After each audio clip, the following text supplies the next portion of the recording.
Anti-Galamsey group Fix the Country renews calls for government to declare a state of emergency in an anti-Galamsey protest.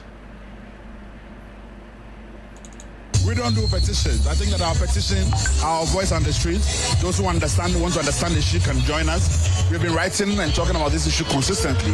That the positions are clear enough, and so we don't perform. Also, this morning, Minerals Investments Fund awards scholarships to 45 women in mining communities. Plus, patrons praise the Just and the 3FM Afro Connect. We have details of these stories and a lot more coming to you shortly. Please stay.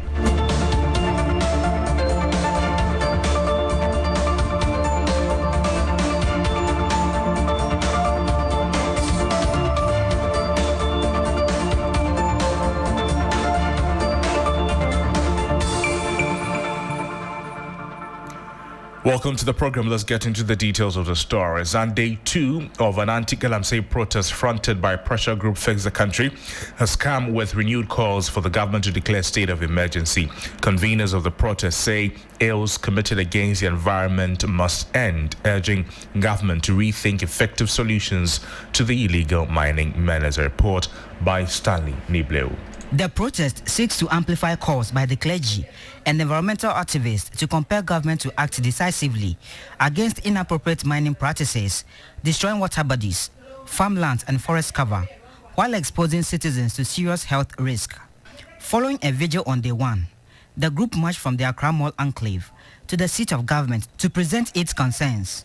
Key among them is the demand for a state of emergency, which they believe would allow government to suspend operations in the mining sector, reflect on the current situation, and develop comprehensive solutions to curb the menace. This situation was reinforced by the lead convener, Osagyefo Oliver Bakavomawo, who stressed that the extent of environmental destruction and lives lost present enough justification for declaring a state of emergency. We all have a role to play, but those who have power to act must. And if chiefs are complicit in the process, they must be brought to account for it. That's what is important. So Galamsey, my friend, that's it. I will keep doing this. We keep talking, we keep coming out to the end. And my hope is that this crisis does not engulf the Fourth Republic. That's what the survival of this democracy is at stake. So we must treat it with the emergency that it demands. They should halt every Galamsey site. They should put a state of emergency first. After that, we will cross the bridge. Activist Nadenswa, who was previously arrested for championing same cause during the previous regime, has returned to the street with her grandchildren, calling on duty bearers to protect the environment for future generations. Their mother is home pregnant with another baby. What future does that baby have? We are here today to ask the father of all to take them like his beautiful Farida. They too, they want the treatment Farida has got. Clean water, healthy food, and good air to breathe. That's all they're asking for. They're not asking for money. They just want clean air, clean water, and healthy food. Just so that they can grow up to be like beautiful Farida. That is all we ask for. Independent presidential candidate Kofi Krantin, who joined the protest, expressed disappointment in government's handling of the Galamsey fight. With the powers that the president has, he can fix this problem. Because, see, we know everybody who's involved in Galamsey. We have their names because we gave them licenses. So what's the big deal? We gave them the concessions, we gave them the licenses. So we know where they are. So why can't we stop them? When we talk about Galamsey, people just think it's illegal. We have legal miners who are actually destroying our water bodies as well. So if it's legally signed contracts, you can terminate that contract, because I would love for you to put the state's money at stake than the state's lives at stake. That was a report by my colleague Stanley Nibleu there.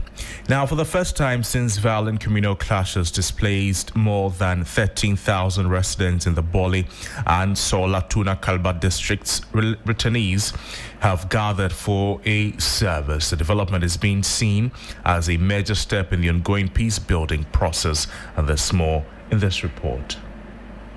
The IGP Special Operations Team, as part of its daily routines operations, provided security on Sunday, September 21, 2025, to reassure residents and maintain order. Led by senior officers including DSP Augustine Dawson Amwa and DSP Karim Mahama, patrols were mounted across conflict-prone areas, marketplaces, hospital access routes, and places of worship. The visibility of security personnel restored confidence, with many residents seen going about their daily activities. In Bale, the local church, previously deserted at the height of the conflict, was filled with worshippers for the first time in months. Lord, I pray, may the discernment of thy power be with us, O God, and those who save us. Security officials say the well-attended service is evidence of growing public trust and a sign that displaced persons are gradually resettling. And now away from that, the 2025 high-level plenary session of the United Nations has commenced with a groundswell of calls for ceasefires, for peace, for justice, for equal rights, sustainable development and prosperity for all women. My colleague Noble Crosby has been following the report from New York. A significant number of children are in Africa where they are robbed of their childhood, forced to fight and go through terrible experiences. These are precious lives destroyed by circumstances beyond their control. Meanwhile, Ghana's Foreign Minister Samuel Okudzeto-Ablakwa has had bilateral engagement with colleague foreign ministers of the Commonwealth of Nations. The Commonwealth must continue to champion democracy, rule of law, and human rights.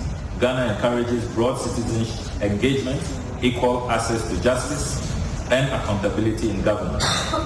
While we commend the Secretariat's reform agenda, Ghana believes there is need to strengthen its visibility and relevance at the national level. A renewed spirit of partnership and growth for Ghana's development.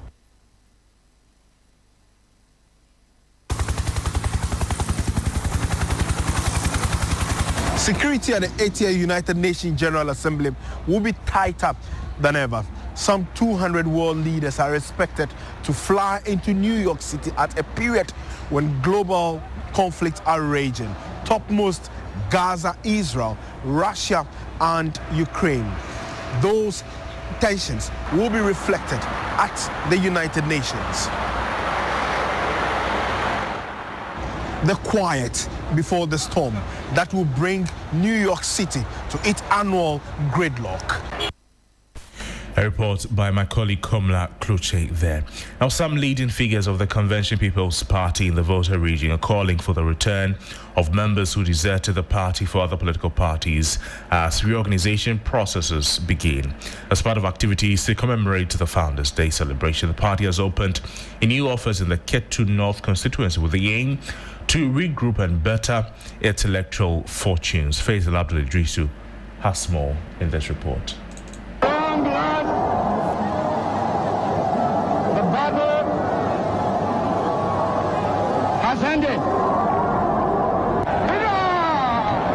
When Ghana's independence was declared in 1957, it was the CPP that went into history as the political party used to achieve that status for a country that had been colonized since 1874.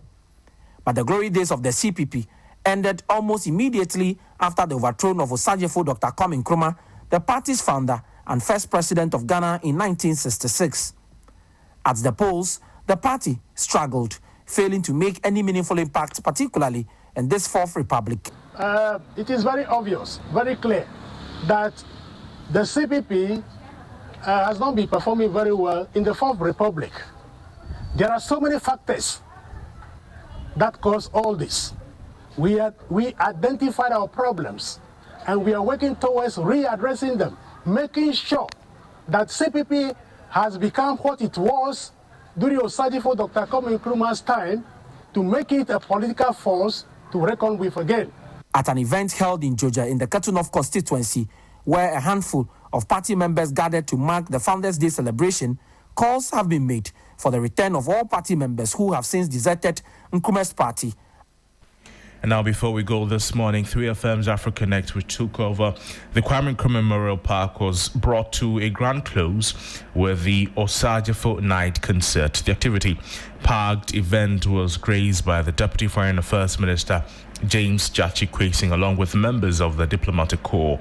The celebration further fostered unity among people of African descent through a rich blend of food, music, art, trade and fashion. Nura Mohammed has more in this report. From dances by diverse African cultural dance troupes to the Jollof Wars that had over 7 African countries fiercely competing for a grand prize, 3FM's Afro Connect was the place to be today. Parents and their children were amongst the plethora of patrons who graced the event. During the opening ceremony, the Deputy Foreign Minister James Jachikwason expressed Dr. Kwame Nkrumah's vision for a united Africa and stressed on the need for his values and ideals to be adopted by all Africans. Aside for Dr. Kwame Nkrumah is not just past president of Ghana, he is the beacon of Africa. His vision of a free, united and prosperous Africa remains the guiding light for all who believe in the power of African solidarity. Dr. Nkrumah's timeless words, and I quote, "The independence of Ghana is meaningless unless it is linked to the total liberation of Africa," unquote, reminds us that our celebration must be matched with action. Action to unite our people. A business forum held in the form of a panel discussion was spearheaded by executives from the Ghana Export Promotion Authority, GEPA, the Ghana Investment Promotion Center, GIPC, and the CEO of the Ghana Tourism Development Company, Professor Kobi Mensah, to discuss how SMEs can operate without borders. And that's how we wrap up on the morning news on 3FM 92.7. There's more news on our website, 3news.com. My name is Noble Crosby Annan. Business News is up next. Stay with us.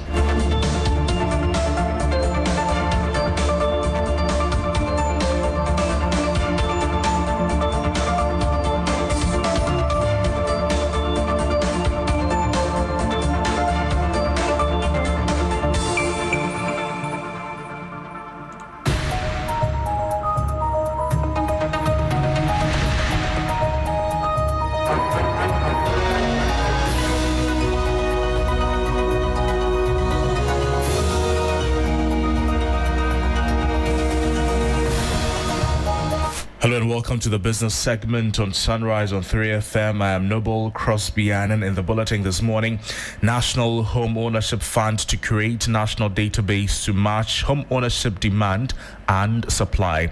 And government exceeds Treasury bill target as investor confidence rises again. Plus, Center for Environmental Management and Sustainable Energy cautions a high but misleading renewable energy target for 2025 could jeopardize Ghana's long-term energy goals. We have details of the story and a lot more coming to you.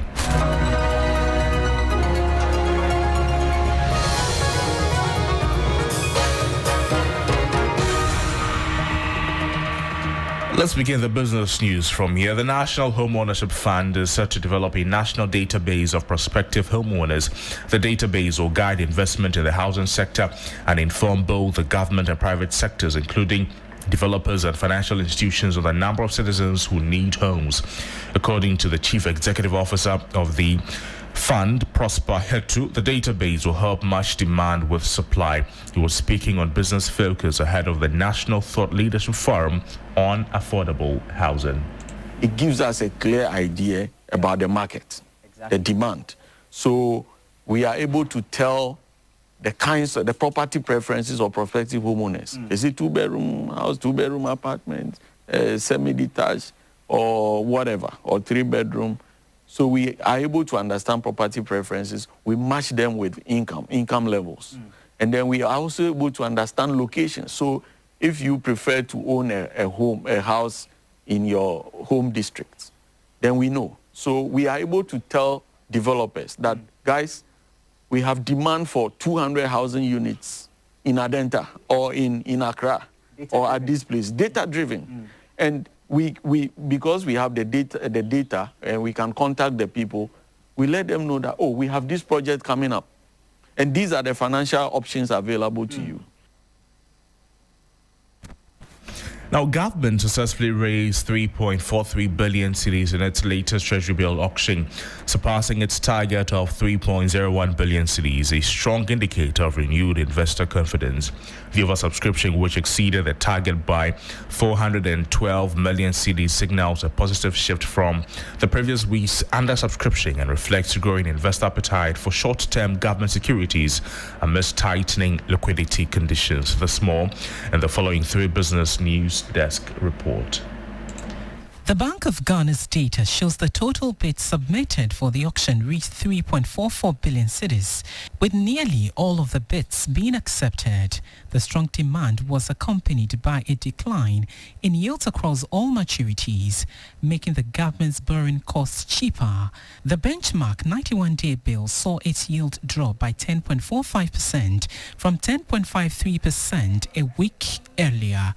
The yield of the 182-day bill also fell, slipping to 12.36% from 12.44%. The longest-term paper, the 364-day bill, edged down to 12.88% from 12.95%. Despite this week's success, government's continued reliance on the short-term debt market to meet its financing needs and rollover maturing obligations remains a point of concern for analysts. The next auction, scheduled for September 26, aims to raise a substantial 5.58 billion cedis. This frequent recourse to the short-term debt market highlights Ghana's persistent fiscal strain, even with the strong participation of domestic investors. This dependence on short-term debt can expose governments to rollover risks and interest rate volatility. Now, President John Dramani Mahama is calling on UK businesses to take advantage of Ghana's stability and growing economy by establishing more operations in the country. He highlighted Ghana's strategic positioning as a manufacturing and processing hub for the African Continental Free Trade Area, which offers duty-free, tariff-free access across the continent. President Mahama made these remarks while welcoming the new British High Commissioner to Ghana, Christian Rogue. He noted that several UK firms are already operating in Ghana and encouraged more to follow their lead. We're pivoting from just being a recipient of trade ODA to a situation of trade and investment. There are already so many of them. We're encouraging that more UK companies come and set up in Ghana, using Ghana as a hub and as a gateway to take advantage of the African Continental Free Trade Area, because now we're able to export duty-free, tariff-free into each other's markets. And so Ghana is positioning itself as the hub for manufacturing and processing into the other African markets. So you come at a time, of a changing world. You come at a time when we have, turbulence in our sub-region, but you also come at a time where our economy is settling and doing quite well. And so we wish to welcome you, and our doors are open. And anytime there's any issue, we'll continue to have that dialogue. And now, before we go this morning, let's take a look at how the city is faring against major trading currencies and how some key commodities are also faring on the global market. On the interbank foreign exchange market, the dollar is selling at 12 cedis 28 pesewas. It's gained 2 pesewas. The British pound is selling at 16 cedis 55 pesewas. It lost 5 pesewas. The euro is selling at 14 cedis 43 pesewas. It recorded no price change. However, be guided that these figures could be higher at a forex bureau near. On the global commodities market, Brent crude is trading at $66.48 per barrel. Gold is trading at $3,736 per ounce, up by 50 cents. Cocoa is trading at $6,941 per ton, down by $302.